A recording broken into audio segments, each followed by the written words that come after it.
37 নম্বর ওয়ার্ডে প্রায় সকাল 10টা থেকে শুরু করে রাত সন্ধ্যা 7-8টা পর্যন্ত ছিলাম এবং আমরা প্রায় 16 কিলোমিটার হেঁটেছি। তো আমরা ব্যাপক জনসাড়া পেয়েছি।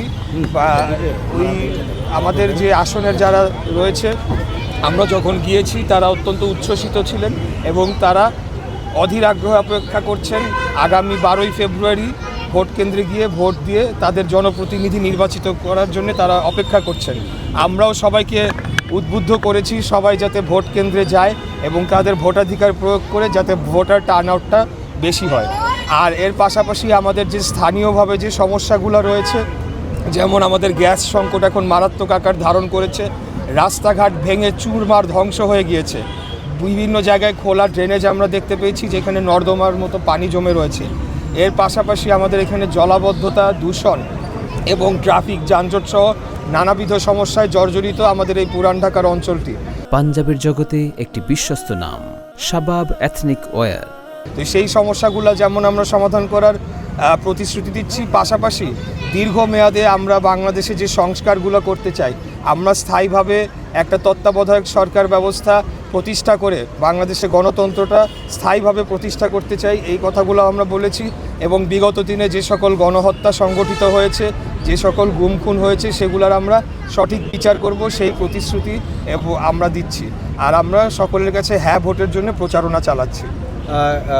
একদিন আগেই কোনো এক দলের একজন প্রার্থী বলেছেন যে ঢাকার শহরের কোনো সিট কাউকে দিব না, এমন একটি ভিডিও ভাইরাল হয়েছে। আসলে এর প্রতিক্রিয়া কী দিবেন? আসলে এর প্রতিক্রিয়া বলবো এটা অত্যন্ত দুঃখজনক যে এই ধরনের একটা মন্তব্য একটা গুরুত্বপূর্ণ ঢাকার একটা গুরুত্বপূর্ণ আসনের একজন প্রার্থী করেছে।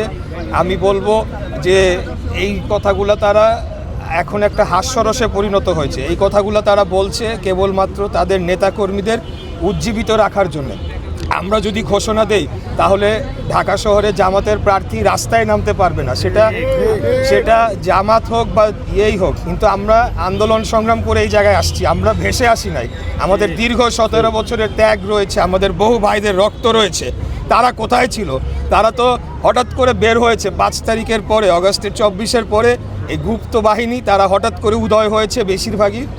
এর আগে আমরা দেখেছি তারা ভোরবেলা 6টার সময় যখন রাস্তাঘাটে জনগণ থাকতো না, তারা চুপ করে অন্ধকারে বের হইতো, মিছিল করে তারা চলে যেত। এই ছিল তাদের আন্দোলন সংগঠন। আমরা রাজপথে বুক ফুলিয়ে রক্ত দিয়েছি, আমরা গুলির মুখে দাঁড়িয়ে আমাদেরকে হত্যা করা হচ্ছে 17 বছর যাবৎ, গুম খুনের শিকার হয়েছি। আমরা কোনো সময় পিছু হটে যাই নাই।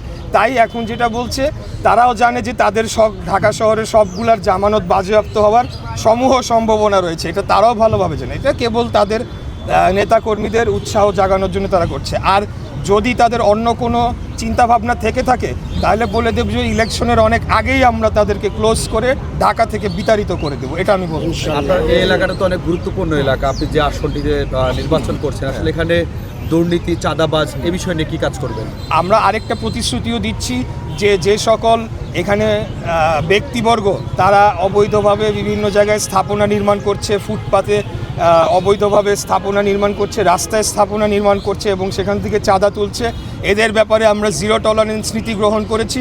কোনো অবৈধ স্থাপনা এবং অবৈধ কর্মকাণ্ড আমাদের দল সেটাকে অনুমোদন করে না। আমরাও তার বিরুদ্ধে একটা জোরালো অবস্থান নিয়েছি এবং আমরা 0 টলারেন্স নীতি এই ব্যাপারে আমরা অবলম্বন করব ইনশাআল্লাহ। একটা প্রশ্ন, সেটা হচ্ছে গিয়ে আপনি জানেন যে পোস্টাল ব্যালট নিয়ে একটা হযবরল অবস্থা এর মধ্যে